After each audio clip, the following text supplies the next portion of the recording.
Emma Parker had heard the whispers for years. At every gala, every family gathering, and every social event, people exchanged knowing glances when she walked by. Gold digger, opportunist, she only wants his fortune. The words clung to her like a shadow, no matter how much she tried to ignore them.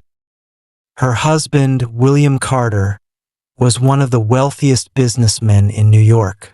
Older than her by nearly 20 years, he had built an empire from nothing, turning a small real estate firm into a billion-dollar corporation.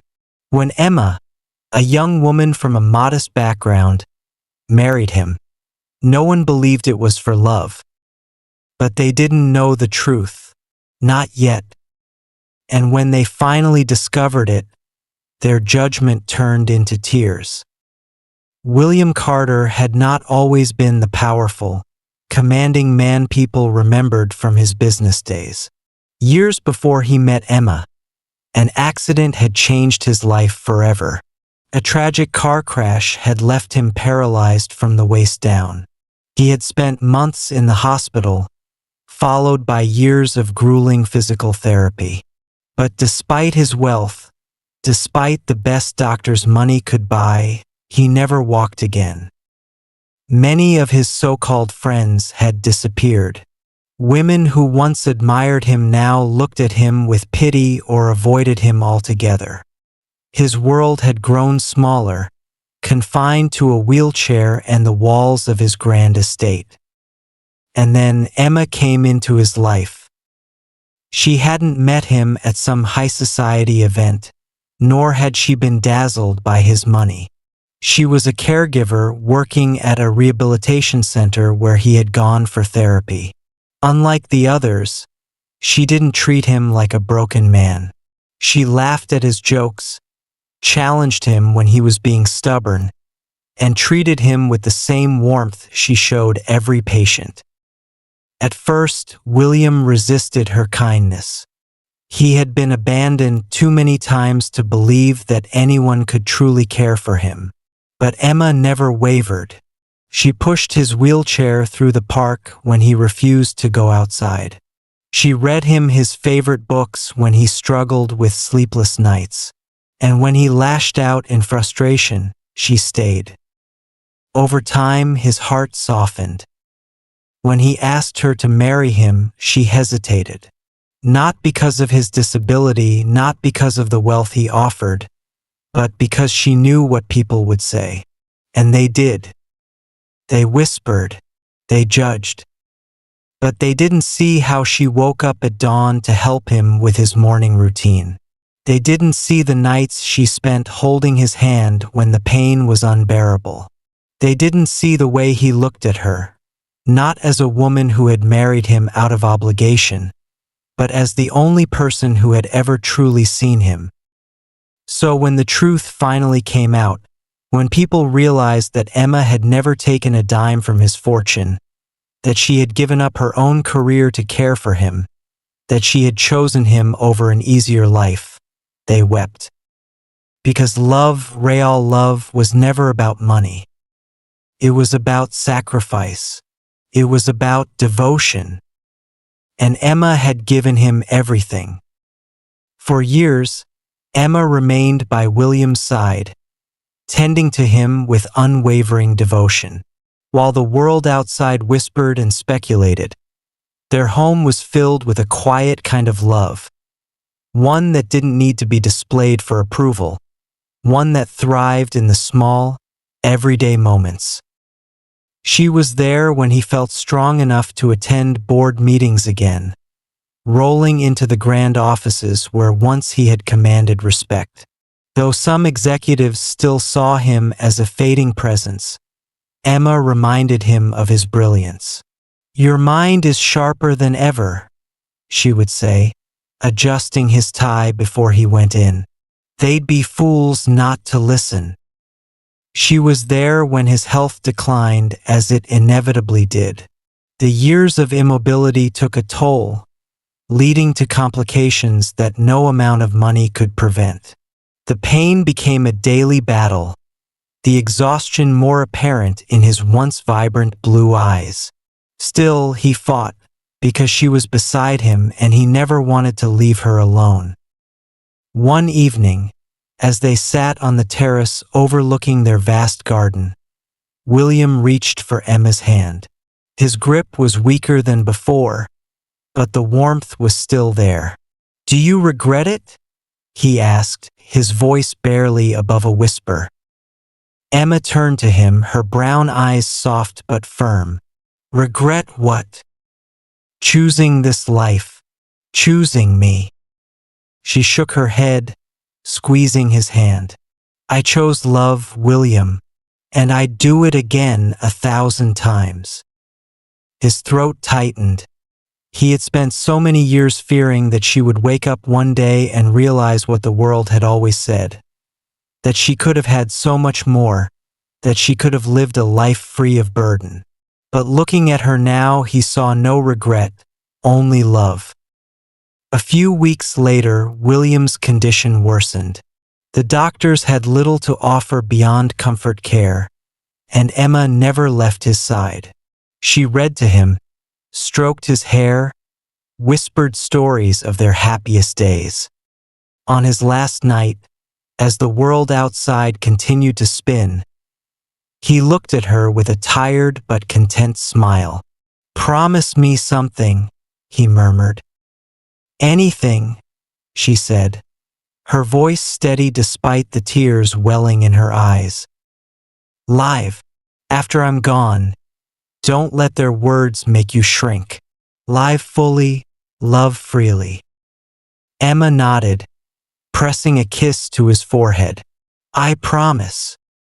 When he took his last breath, she held him close, whispering, "You were never a burden, my love. You were my greatest joy." The news of William Carter's passing spread quickly. The media painted a somber picture, speaking of his business legacy, his wealth, and the empire he left behind. But when the will was read, the world was stunned. William had left nearly his entire fortune to charities supporting disability research and caregiver support programs. Emma had known his wishes long before, had helped him draft the documents, ensuring his legacy would not be defined by wealth but by impact. And for herself, she took nothing beyond the home they had built together, a quiet estate filled with memories of love, sacrifice, and devotion. Those who had once whispered cruel words now wept. They had judged her without knowing the truth, without seeing the love that had carried them both through the years. But Emma didn't seek their apologies. She simply kept her promise. She lived. In the months following William's passing, Emma found herself navigating a strange new existence, one where the house felt too quiet, where the absence of his voice echoed in every room. The world around her moved forward, but grief clung to her like a second skin, making even the simplest tasks feel insurmountable. At first, she avoided the public eye. Reporters had hounded her after the reading of the will, eager for a scandal, disappointed when there was none. She had refused interviews, ignored the headlines speculating why she had inherited nothing but memories. But Emma had never cared for money. William had known that, and in his final act of love, he had freed her from any expectations. For weeks, she stayed inside their estate, surrounded by photographs and the scent of his cologne lingering in the air. It was only when she received a letter, one written by William months before his passing, that she allowed herself to step forward again. The letter was brief but powerful. "My dearest Emma, if you're reading this, it means I am no longer by your side. But I need you to remember something. You gave me more life than I ever thought I'd have. Now it's your turn to live. Do not let my absence be the end of your story. Travel, laugh, love, Do everything you sacrificed for me. You are still young, my love, and the world is still waiting for you. I'll always be with you." Tears blurred her vision as she folded the letter. And so she began again. Emma started small. She took walks in the park, breathing in the crisp morning air. She visited the coffee shop where she and William had once spent lazy afternoons. She read books not because she was keeping him company, but because she enjoyed them herself. Then she went further. She volunteered at the same rehabilitation center where she had once worked, helping patients adjust to life with disabilities. She spoke with families, sharing her experience, offering comfort to those who felt lost. Her work caught the attention of the very foundation William had left his fortune to. They invited her to speak at an event honoring his legacy. At first, she hesitated. The thought of standing in front of a crowd, of facing those who had doubted her, felt daunting. But then she thought of William, of his confidence in her, of his belief that she had more to give. So she agreed. On the night of the gala, she stood before hundreds of guests, business leaders, philanthropists, and even some of William's former critics. The whispers still lingered in the air, but this time, she met them with quiet strength. "My husband was a remarkable man," she began, her voice steady. "But his greatest gift wasn't his wealth or his empire. It was his heart." She spoke of his resilience, his struggles, his fears. She told the truth, not the one the tabloids had written, but the one only she had lived. By the time she finished, there wasn't a dry eye in the room. That night, as she stood outside beneath a sky full of stars, she felt something shift inside her. For the first time since his passing, she didn't feel like she was drowning. She felt like she was moving forward. And just as William had asked of her, she lived. The days turned into weeks and weeks into months. Emma no longer felt like a shadow of her former self. She carried William's love with her, but it no longer weighed her down. It lifted her. She continued her work at the foundation, becoming an advocate for caregivers and people with disabilities. Her speeches resonated with audiences, not because she was William Carter's widow, but because she spoke from experience. She knew what it meant to dedicate your life to someone else, to sacrifice, to love without expectation. The more she spoke, the more people listened. One evening, after a particularly emotional panel discussion, a man approached her. He was in his mid-40s, with kind eyes and a gentle demeanor. "Mrs. Carter, I just wanted to say thank you," he said. "My wife was my caregiver for years before she passed. People don't always see what it takes, but you do. Your words meant a lot." Emma smiled warmly. "Thank you for telling me that. It means a lot to know that sharing my story helps others." As the man walked away, she realized something. For years, she had been defined by her role as William's wife and caregiver.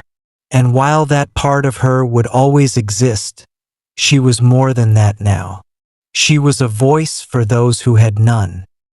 And she wasn't done yet. One evening, as she was sorting through William's belongings, she came across an old leather-bound notebook.